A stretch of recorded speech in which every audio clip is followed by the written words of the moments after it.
Folks, welcome back to the show. We got three more segments to go with you right here tonight on The Cut. I want to encourage you folks to log on to the website, HoustonMediaWatch.com. That's where you can see the fantastic work of one Richard Walker. That's Big Richard Walker from HMW. This would be John Harris from Yahoo Radio 1560 The Game. John has become a pretty consistent contributor on the show, and we appreciate that because he's a busy, busy man. And we definitely want to send some props out to John's little man at home, man. I hope you're feeling well, all right? You got the cut team behind you, kid, all right, man. Look, we got it started tonight talking about these Texans. And anytime we talk about the Texans, there are a couple of people that are kind of coming into the conversation. I don't care if we're talking about the cheerleaders or if we're talking about the Texans' new brand of popcorn. Gary Kubiak will be blamed for having either put too much or not enough salt on that damn popcorn. You can guarantee it. And a lot of times, I admit, I'm the guy that gets it going. But we were talking about whether or not Gary Kubiak is going to do the right thing. I'll take a Spike Lee movie title and insert here. Will Gary Kubiak do the right thing? And I'm talking in terms of getting away from his comfort zone. Because Gary Kubiak's comfort zone rules the Houston Texans on the football field. And I would probably go as far as to say it even rules the team in regard to a lot of what we see on draft day. Because, okay, Craig, is that any different than any other coach? Probably not. But it does appear that some folks are willing to sort of morph into the situation, you know, and kind of grow with the needs of the team. Kind of maybe have more of a willingness to get outside of their normal comfort zone. Coaches are never going to totally abandon their comfort zone. They can't, actually, because then you'd have to turn into something else. Okay. But you kind of have to be willing to tweak. And you also have to be willing to move away from obvious mistakes real fast. So the problem I'm going to have if Shiloh Keo walks out on the football field in San Diego as a damn starting safety in Ed Reed's absence is he should not have been on this team last year. We make the excuse for him being a good addition as far as a special teamer. I won't argue that. He is a good special teamer on a team with a really horrible special teams unit. If we were a team with a good special teams unit or even average special teams unit, would he be on this football team? Probably not. Probably not. Because that means you probably have a little bit better level of depth at the safety positions in other positions that kind of just squeeze him out. Because he doesn't do anything else for you but special teams. You know, he's Trenton Holiday in that regard. You know, he does nothing. Trenton did nothing for you as a receiver. You know, I think Shiloh Keo hurts this football team because he's connected to too many bad plays on the football field. But I do not believe that Gary Kubiak will get out of his comfort zone. He and Wade, and I have to say he and Wade Phillips together, because I believe that Shiloh Keo will line up as safety for the Texans versus the Chargers. I know they say they're trying to get Ed Reed ready. I don't think Ed Reed will be ready. I don't think he'll be ready to play. I don't think the Texans probably even have any intention of him being out on the field Monday night. I could be completely wrong. But you went out this year, though, and you drafted this kid. Now, if you were willing last season, as Gary Kubiak and this team was, to put Derek Newton out on the football field as your starting right tackle, but you're not willing to put DJ Swearinger, a second-round pick, in that starting backfield with veterans like Danielle Manning, Jonathan Joseph, and a younger veteran in Kareem Jackson, the man is crazy. He's crazy. He's nuts. How can you justify that? How can you justify being okay with putting Derek Newton on a football field and managing the roster in a way that he was going to probably have to be your guy? Right. Because we mismanaged this roster last year at the wide receiver position. Gary Kubiak and Rick Smith mismanaged that because they put themselves in a situation where they had to count on first-year guys. Then they turned around and mismanaged it in regard to the right tackle position. When I say mismanaged, I mean just what I'm saying, mismanaged. It was calculated. It was a decision made before the season started because you let go of Eric Winston. You kept Kevin Walter. You didn't go get a better number 2. Those were preconceived. Those were studied. Those were things that they didn't do because of injury. It wasn't T.J. Yates' situation when Shaw went down on you and Matt Leinart went down on you. That's 2 blatant episodes of mismanagement. Now, if you turn around and put Shiloh O'Keefe out on that football field after you spend a second-round pick on a kid who actually can play, help me, Richard.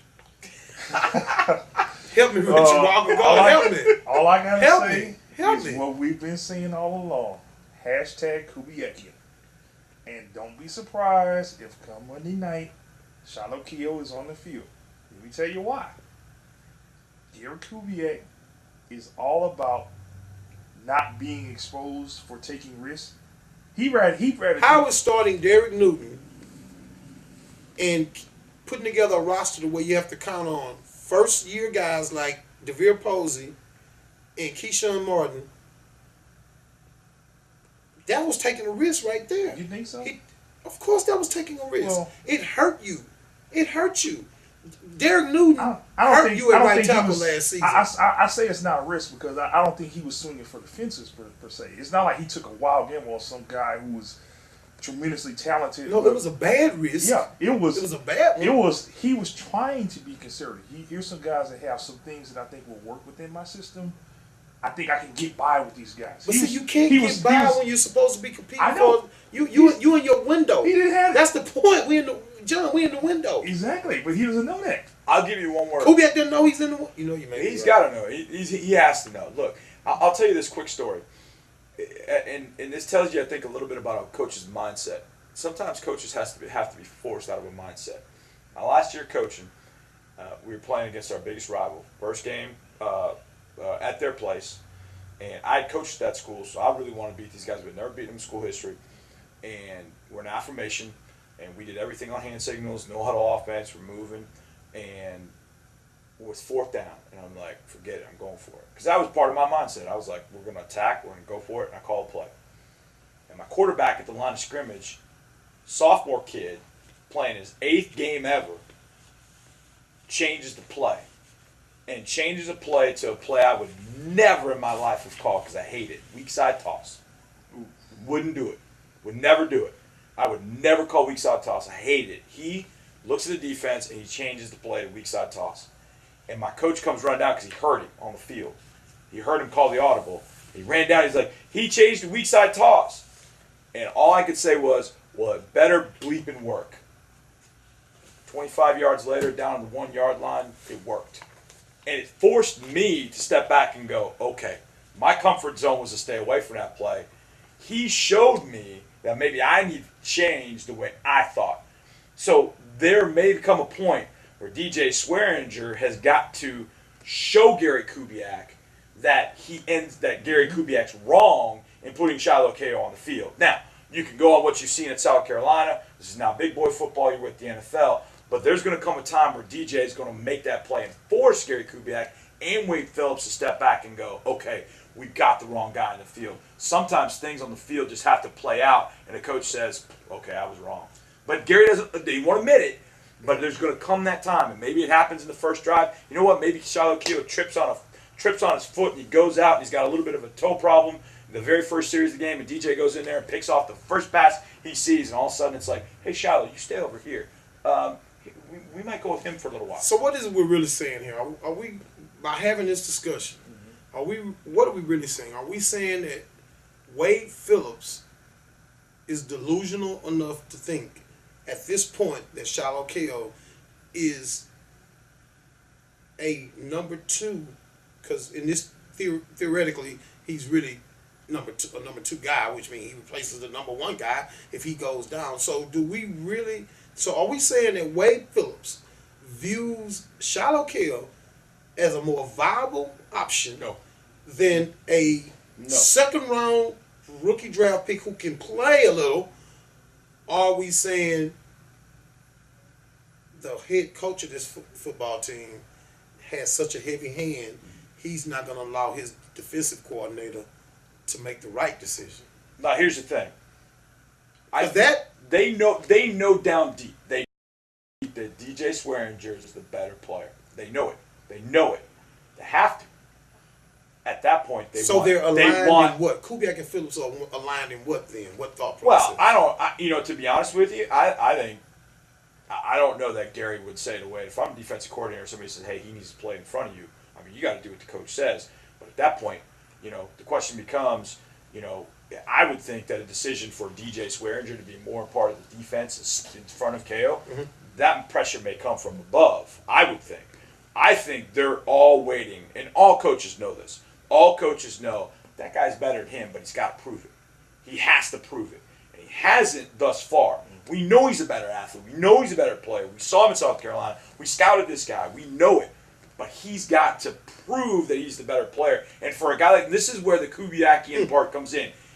It's got to be so over the top that he's that much better for him to get in the lineup. It can't just be, well, I'm better than you by this. But you shouldn't have, and I get that. In theory, yes, you should have. That works in speaking in terms of common sense. But listen, that works in the T.J. Yates, Case Keenum argument, because the incumbent in that situation won your franchise, quarterbacked your franchise in his first ever playoff win, and so he has some cachet. He has history. He has history. But no cachet.